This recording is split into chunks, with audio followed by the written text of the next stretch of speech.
Hello. Hello, everyone. Welcome to class. Again, I'm Anaseli Koyok.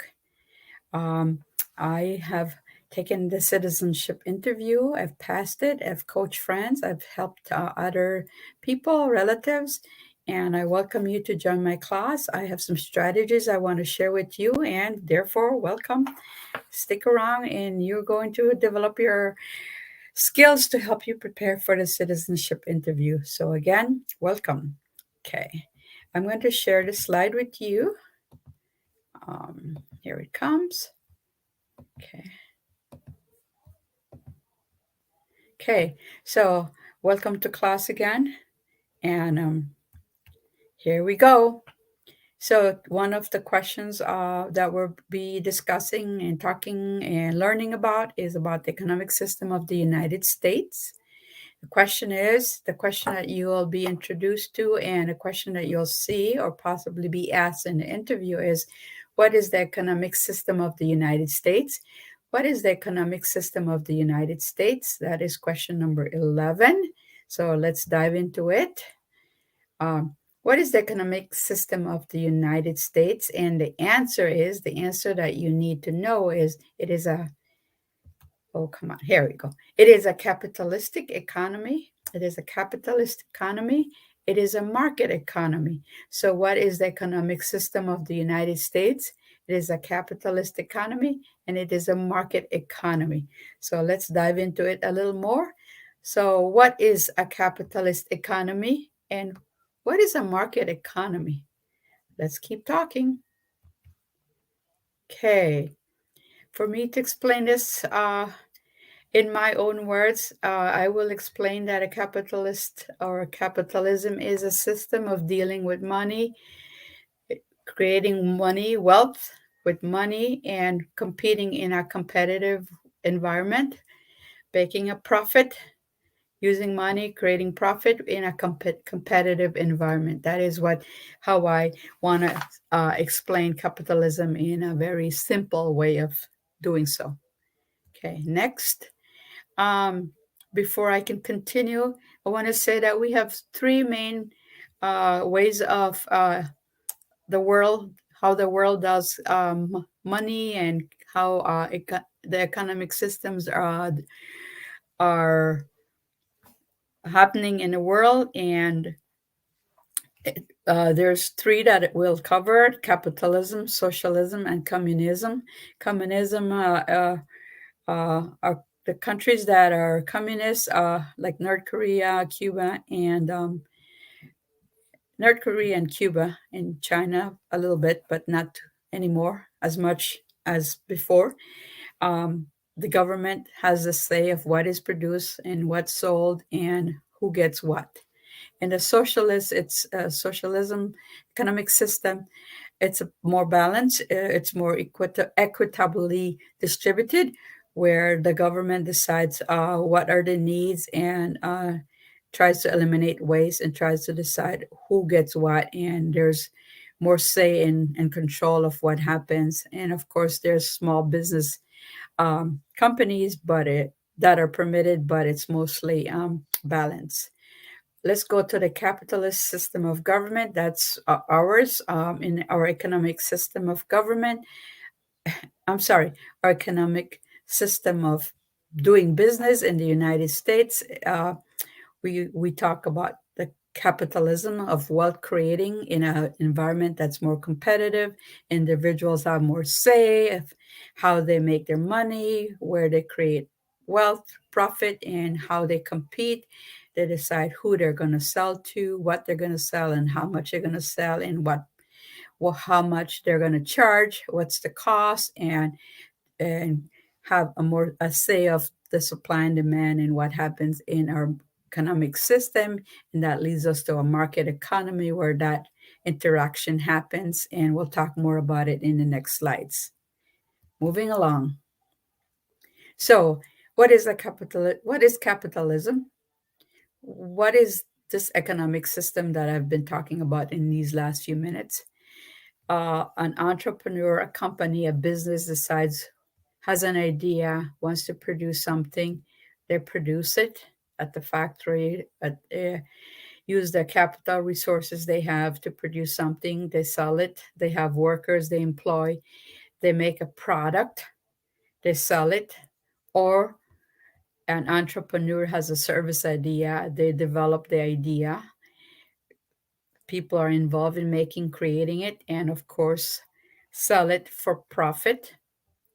Turn around after they've paid taxes and stuff, they reinvest their money, and hence the business idea, the concept of creating wealth in a competitive environment continues, and the cycle goes on and again and again and again.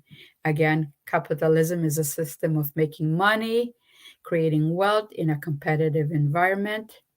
And we, the United States, is known for having a capitalistic system of government, but it also has a mixed economy. And by mixed economy, I want to say that there's some organizations, some companies, and programs that are designed and managed by the government. So it's not purely 100% capitalistic or capitalism, but it is a mixed economy. We have elements of capitalism in it, but we also have some say where the government also has some input of what is produced and how it's produced. So hence we have a mixed economy.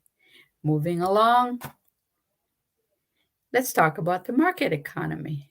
This is where consumers and businesses interact, consumer to business or business to business interact. This is where the buying and selling happens in the economy. This is how the market operates and evolves and delivers. Okay, moving along. Businesses. What is the role of the business? The businesses decide what to produce, what to make, or what services to offer. They decide how much they need to produce, at what cost, and based on the cost, decide what to charge for their products or services. So businesses are a part of the component of this economic system that we have in the United States.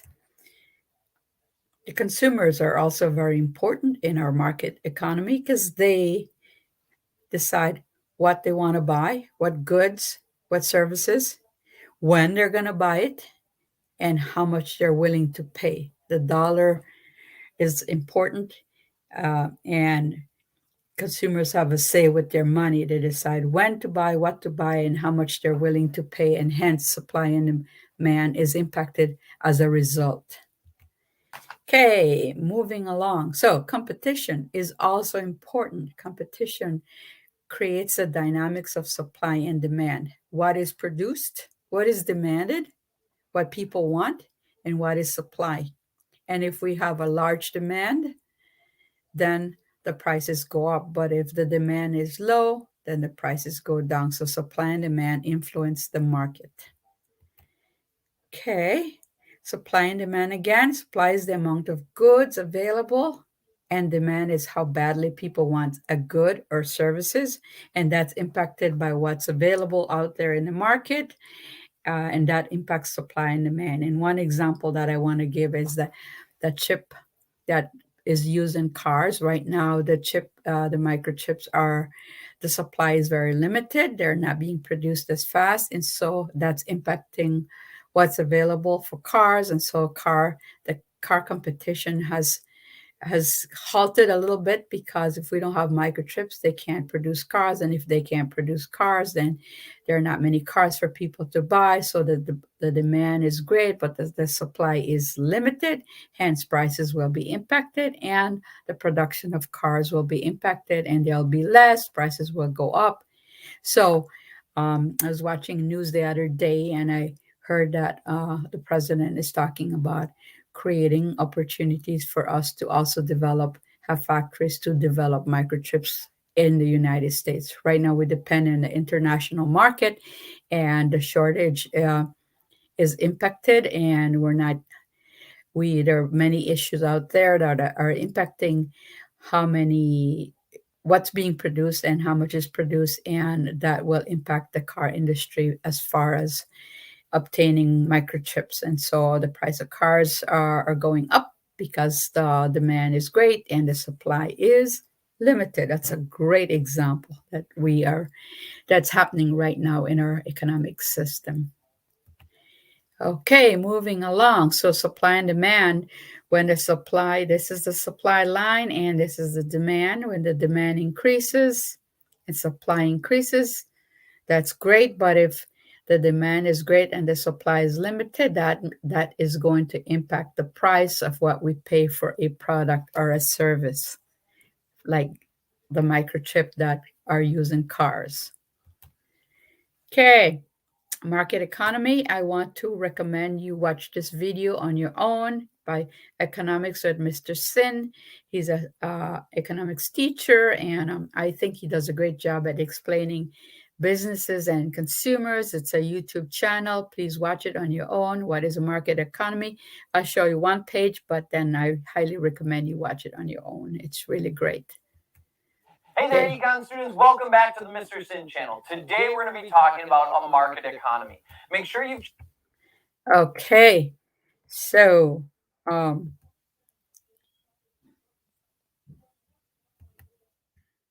okay, the next question that we're going to be talking about is what is the rule of law? Before I can dive into this question, I want to give credit to this man here, our second president, John Adams. John Adams was a crucial person, one of our founding fathers who talked about the rule of law and made sure that that was also written and embedded in our Constitution so that we could have this as a guiding thing to help our government and to help us have a better society. So I just want to read. John Adams was one of the founding fathers and the second president of the United States. He wrote that our country is a government of laws and not of men. No person or group is above the law. The rule of law means that everyone, citizens and leaders, they all must obey. Everyone must follow the law. Leaders must obey the law. Government must obey the law, and no one is above the law. John Adams, because of what the founding fathers had experienced before they became independent before the United States became independent from Great Britain, had some experiences, and they wanted to ensure that our government was evolved the wrong laws and that we follow the laws and that no one was more powerful than the other and that everyone must follow the law of the United States, our Constitution, again, which is the highest law of the land, reviewing a previous question that we talked about before. Remember? Okay, next. Okay. To further explain it a little bit, rule of law holds us all accountable. For example, journalists have the right to free speech, to present what they want to share with us without censorship.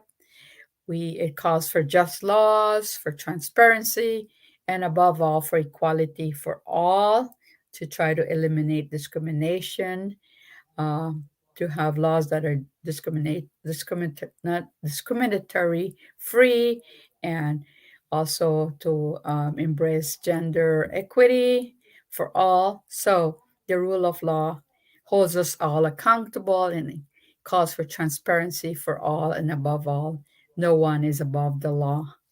Okay, are you ready to review? Let's practice. Remember, practice helps us to remember, especially when we are nervous, when we're in front of a camera, when we're being interviewed. And so practice helps us to remember, to get better so that we can excel, so we can pass our citizenship interview the first time we take it. So that's why this is embedded in this class, to help you along, to build your confidence. So again, what is the economic system of the United States? What is the economic system of the United States? And the answer is, it is a capitalist economy and it is a market economy. A capitalist economy deals with people investing for profit in a competitive environment.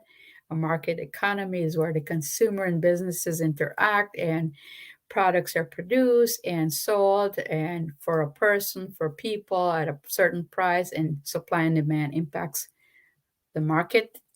And this is a way where everyone has a say as to what is produced, who gets what is produced, and money is made by entrepreneurs and so on. And that impacts our market. Next, what is the rule of law? What is the rule of law? And the answer is everyone must follow the law. Leaders must obey the law. Government must obey the law. No one is above the law. Everyone is accountable. Everyone needs to be transparent, and no one is above the law. And again, together we can learn. Join me, invite your friends. See you next time.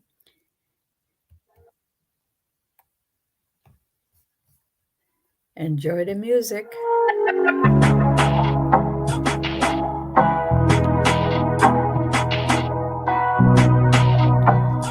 You can do it. Together we can. Thank you. Thank you for joining me today. Thank you.